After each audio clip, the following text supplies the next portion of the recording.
푸틴이 직접적으로 대한민국을 언급하며 협박에 가까운 엄포를 놓았습니다. 서방 세계와 한국의 우크라이나 지원에 관련된 내용이었는데요. 협박 같기도 하지만 또 어떻게 보면 두려움을 감추기 위한 허세처럼 보이기도 했습니다. 과거 우리와 돈독한 관계를 유지했던 러시아의 우두머리가 애써 한국을 비하하는 모습에서 국제사회의 냉혹함을 다시 한번 느끼게 되는데요. 진짜 힘을 가진 냉혹함의 칼자루는 한국이 쥐고 있습니다. 현재 우크라이나는 러시아를 향한 공세를 이어나가고 있지만 무기 등의 군장비가 부족해 어려움을 겪고 있다고 합니다. 특히 포탄 재고가 바닥을 드러내기 시작해 화력전 양상으로 흘러가는 이번 전쟁에서 확실한 우위를 점하기 힘든 상황입니다. 아닌 게 아니라 골리앗을 무너뜨리는 다윗처럼 맹렬히 러시아를 몰아붙였던 예전의 기세가 한풀 꺾인 듯한 분위기마저 감돌고 있습니다. 그래서 우크라이나에겐 포격을 쏟아부을 수 있는 포탄의 중요성이 더욱 강조되고 있는데요. 유일한 해결책은 대한민국뿐이라는 분석이 지배적입니다. 개전 초기만 해도 러시아에게 쉽게 무릎을 꿇을 것이라는 예상과 달리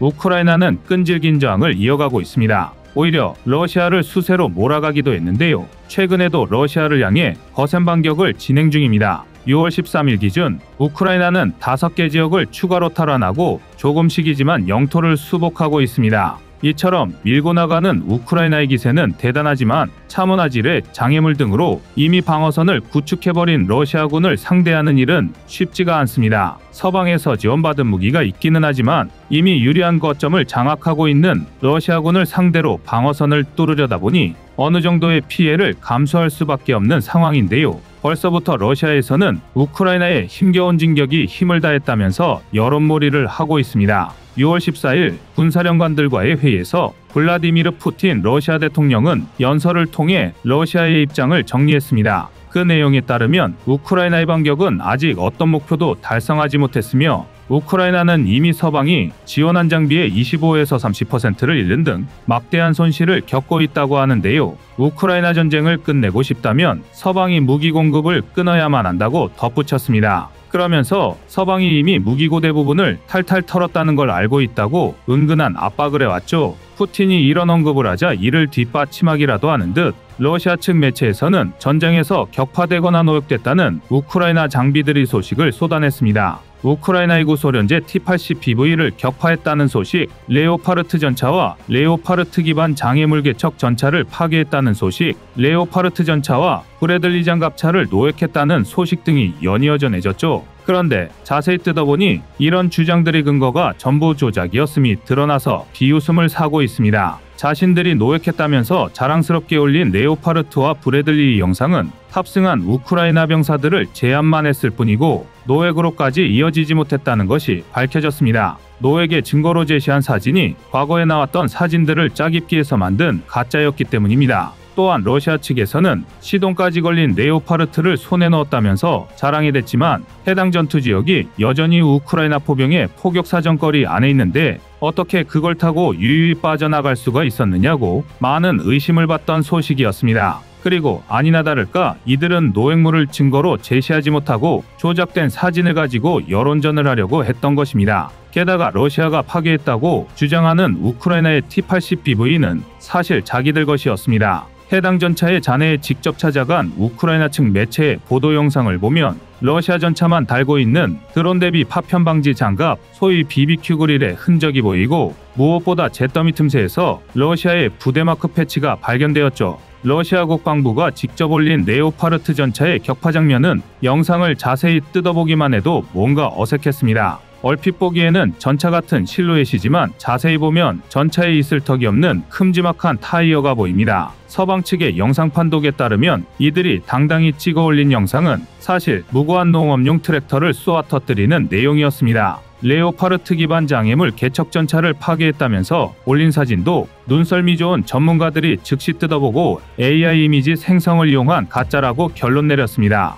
그런데 여론전까지 치열한 러시아 우크라이나전 향방에 고삐를 찐 게임 체인저로 대한민국이 부상하고 있습니다. 바로 대한민국의 무지막지한 탄약 생산 능력 때문입니다. 최근 미국의 유력 언론 매체 월스트리트 저널에서 한국이 우크라이나를 위해 수십만 발의 포탄을 이송 중이라는 기사를 게재했습니다. 기사에서는 한국이 비밀협의에 의해 미국에 포탄을 보내고 있으며 미국은 한국에게 받은 포탄을 우크라이나에 지원하는 절차를 시작했다고 했습니다. 또한 미 정부의 고위 관계자들은 이번 한국의 포탄 지원 덕분에 러시아에 대한 우크라이나의 공세가 효과를 보고 있다고 전했습니다. 또한 한국의 포탄 지원이 대량살상 무기를 우크라이나에게 공급하려고 했던 미국의 계획을 연기시켰다고도 밝혔습니다. 월스트리트 저널에 게재된 대량살상 무기란 바로 집속탄을 말합니다. 대한민국은 유사시 중국군과 북한군 등에 대비해서 어쩔 수 없이 집속탄을 보유하고 있지만 집속탄은 넓은 피해 반경과 살상력 때문에 많은 국가에서 금지된 무기입니다. 국제인권단체들은 폭탄 하나에 수많은 자탄을 뿌리는 집속탄이 민간인에게도 피해를 줄 수 있다는 이유를 들어 반대해왔고 2010년에는 미국, 러시아, 중국, 우크라이나 등을 제외한 110개국이 집속탄 사용 금지 협약을 맺기도 했습니다. 이번 러시아 우크라이나 전쟁에서는 금지 협약에 가입하지 않은 두 나라 모두 집속탄을 사용하는 것으로 알려졌는데요.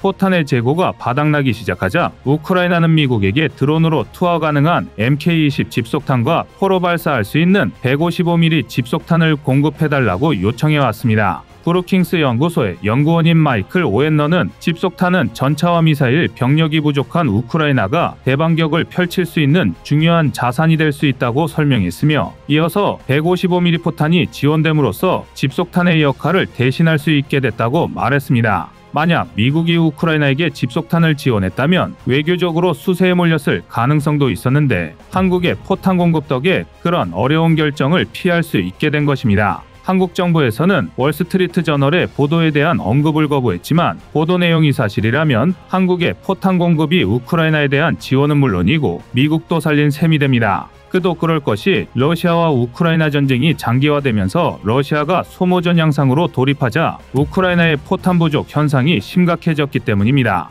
우크라이나군은 포탄 재고가 바닥나기 시작했다며 어려움을 호소했고 이를 증명하듯 우크라이나 정부가 미국과 서유럽 국가들에게 탄약과 포탄에 대한 지원을 요청하고 있었습니다. 그러나 유럽의 방위산업 기업들은 이런 물량을 제때에 부족하지 않게 지원해줄 정도로 생산량이 많지 않습니다. 심지어 나토의 사무총장은 우크라이나의 포탄 소모 속도가 유럽의 포탄 생산 속도보다 몇 배는 빠르다고 말했을 정도입니다. 미국의 사정도 크게 다르지 않습니다. 러시아가 우크라이나를 침공한 이래 미국은 지금까지 200만 발 이상의 탄약을 우크라이나에게 지원했으며 나토에 가입한 유럽 각국은 22만 발의 탄약을 지원했습니다. 그러나 미국의 155mm 포탄 월 생산량이 1만 5천 발이고 유럽 전체가 1년에 생산할 수 있는 포탄이 30만 발 정도에 불과한 것을 감안하면 미국과 유럽 모두 우크라이나가 제대로 된 전투를 수행할 수준의 포탄을 공급하기란 불가능에 가깝습니다. 거기다 미국과 유럽의 포탄 생산 능력이 부족한 것도 문제지만 자국의 비축분도 보유해야 하기 때문에 모든 생산력을 총동원해 우크라이나에 포탄을 지원할 수도 없습니다. 그래서 그 대안이자 유일한 해결책으로 주목받고 있는 것이 대한민국인데요. 한국이 가지고 있는 155mm 포탄은 300만 발 정도이고 105mm 포탄은 340만 발에 달합니다.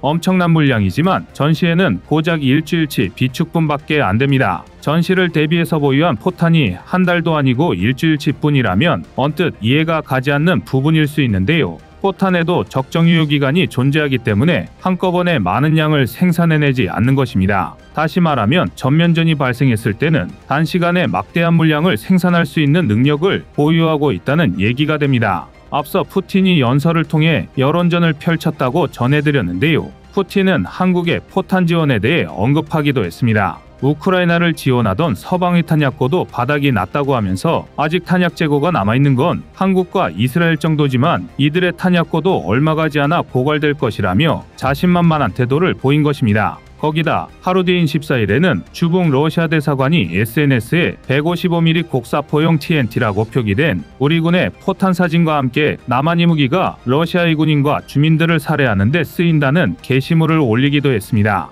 그러나 우리 군 당국이 해당 사진을 확인한 결과 2015년에 한국 육군 블로그에 게시된 사진임이 드러났습니다. 그러니까 러시아 대사관이 한국 육군 홍보물에 올라간 사진을 무단 사용하며 거짓 선동을 한 셈인데요. 러시아가 많이 급하긴 한 것 같습니다. 그러나 푸틴과 러시아가 간과한 것이 하나 있습니다. 바로 대한민국의 군수물자 생산 능력입니다. 북한과 군사적으로 대치하고 있는 우리나라는 평시에도 상당히 많은 양의 재래식 전력을 보유해야 함은 물론이고 전시를 대비한 예비 물자도 갖춰놓고 있어야 합니다. 그렇기 때문에 언제나 탄약을 일정 수준 이상으로 생산하고 있으며 수요가 있을 시에는 단시간에 대규모 생산도 가능합니다. 현재 이런 능력을 갖추고 있는 국가는 전 세계에 대한민국 한 곳뿐입니다. 한국이 유지하고 있는 무기 생산 능력은 군수 산업 자체가 거의 고사해버린 유럽과는 차원이 다른 수준입니다. 최근 들어 엄청난 규모의 방산 수출 성과를 올리고 있는 것도 바로 이것이 원동력입니다.